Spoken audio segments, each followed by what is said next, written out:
میں ہوں پاکستان، میری آواز سنو۔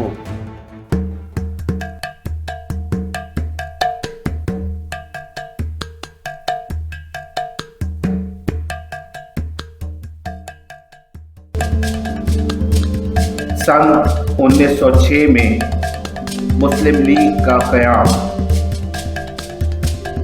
Formation of Muslim league in 1906۔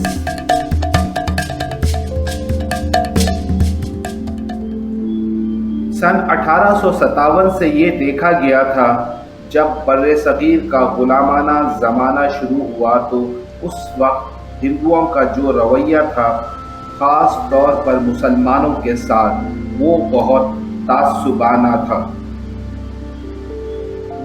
کیونکہ انگریزوں کا جو موقف تھا وہ یہ کہ ہندوؤں کے ساتھ مل کر مسلمانوں کو دبایا جائے،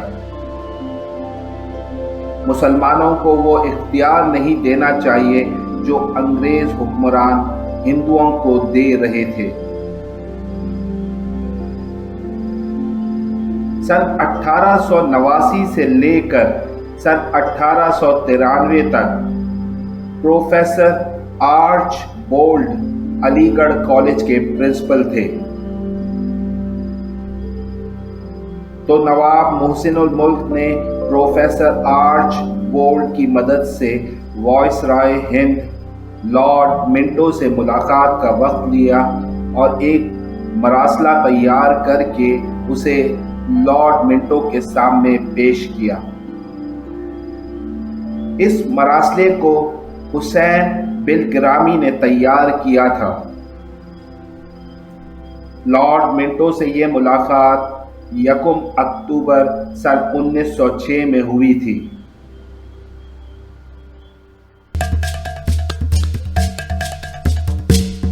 شملہ پیکٹ یا شملہ معاہدہ۔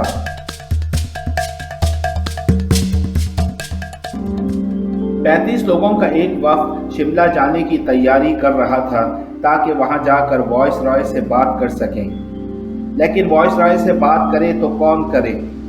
اس کی وجہ یہ تھی کہ مسلم لیڈرز اتنے زیادہ انگریزی پر قبول حاصل نہیں رکھتے تھے اور اس وجہ سے وہ انگریزوں کے سامنے احساس کمتری کا شکار تھے۔ جب جانے کی بات ہوئی تو سارے مسلم لیڈرز ہکا بکا رہ گئے۔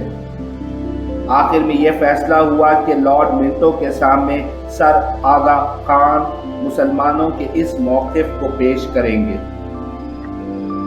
اس ملاقات میں مسلمانوں کا یہ موقف انگریزوں کے سامنے پیش کر دیا گیا تھا کہ اب ہندوستان کے مسلمانوں کے لیے علیحدہ حق انتخاب وقت کی بہت بڑی ضرورت ہے۔ جب انگریزوں کے سامنے سر آغا خان نے مسلمانوں کا یہ مطالبہ پیش کیا کہ ہم نے مسلمانوں کی ایک پارٹی بنانی ہے، تو انگریزوں نے جواب میں کہا کہ کیوں آپ کو چاہیے الگ پارٹی، جبکہ بر صغیر میں انڈین نیشنل کانگریس موجود ہے اور وہ پارٹی تمام کمیونٹیز کی سربراہی کر رہی ہے، تو کیوں آپ کو چاہیے الگ پارٹی؟ آپ میں کیوں یہ خیال پیدا ہو گیا؟ مسلمانوں کا دوسرا بڑا مطالبہ جو شملہ وفد نے پیش کیا کہ مسلمانوں کے لیے بھی آپ کی انتظامیہ میں نوکری کا کوٹا رکھا جائے۔ وائس رائے لارڈ منٹو کوئی اتنا آسان انسان نہیں تھا جو شملہ وفد کا مطالبہ بنا چوں چرا کے مان لیتا۔ اس وقت یقیناً اس کے ذہن میں یہ چل رہا تھا کہ اگر برطانوی راج نے ابھی مسلمانوں کو علیحدہ حق انتخاب کی اجازت دے دی تو یہ تو پھر بالکل بھی میرے اختیار میں نہیں رہیں گے اور انہیں قابو کرنا بہت مشکل ہو جائے گا۔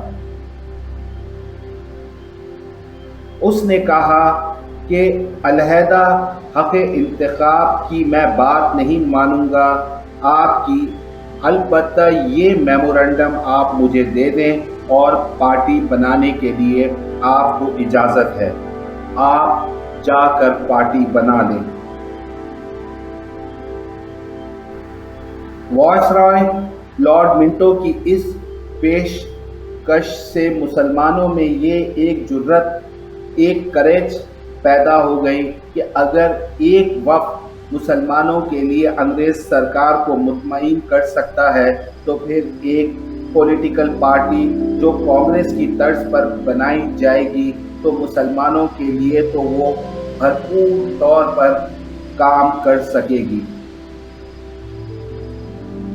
جب یہ شملہ وفد واپس آیا تو پھر کیا تھا، بلے بلے کہ جی انگریز نے ہمیں اجازت دے دی ہے ایک پارٹی بنانے کی۔ اخباروں میں بڑی بڑی سرخیاں لگائی جاتی تھی کہ وائس رائے نے مسلمانوں کو ایک پارٹی بنانے کی اجازت دے دی۔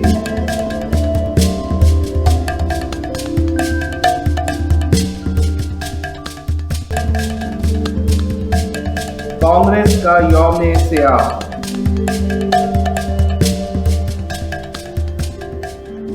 سن 1906 میں مسلم لیگ کے قیام کے باوجود کانگریس ہر سال تقسیم بنگال کے خلاف یوم سیاہ مناتی رہی اور پھر سن 1911 میں تقسیم بنگال کا فیصلہ واپس لے لیا گیا۔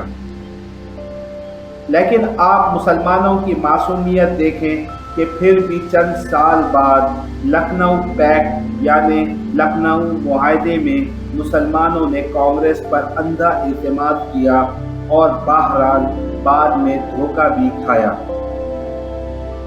کانگریس کے ہندو کہیں بھی وقتیہ طور پر تو کمپرومائز کر لیا کرتے تھے مگر وہ لمبے عرصے کے لیے کسی بھی بات پر کمپرومائز نہیں کرتے تھے۔ ہندو مسلم اتحاد۔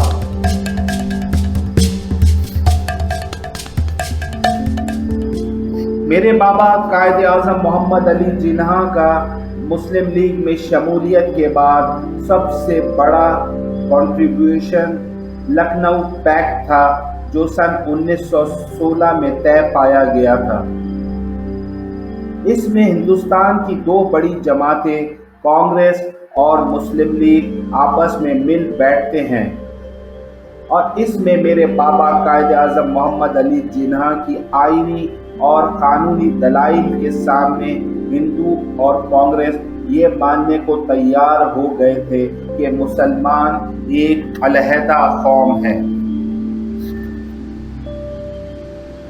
تو ان دونوں پارٹیوں کا کانگریس اور مسلم لیگ کے جو مطالبات تھے سیلف گورنمنٹ کے نام پر ایک دوسرے کے قریب آنے کے لیے، تو اس کے پس پردہ انگریزوں سے وفاداریوں کا خاتمہ کرنا تھا۔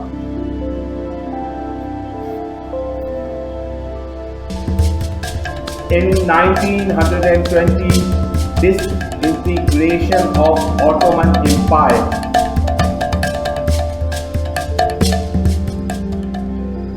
کسی بھی فوج کے لیے آرٹلری ضروری ہوتی ہے، اسی طرح سے فوج میں لڑنے کے لیے سپاہی بھی بہت ضروری ہوتا ہے۔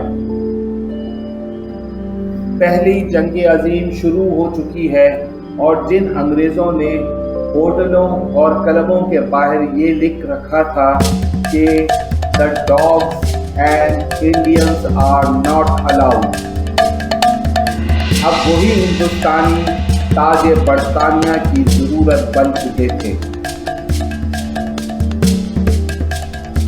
پہلی جنگ عظیم میں انگریزوں نے کس طرح سے ہندوستان کے مسلمانوں کو دھوکہ دیا، یہ جاننے کے لیے جڑے رہیں میں ہوں پاکستان، میری آواز سنو کی اگلی قسط سے۔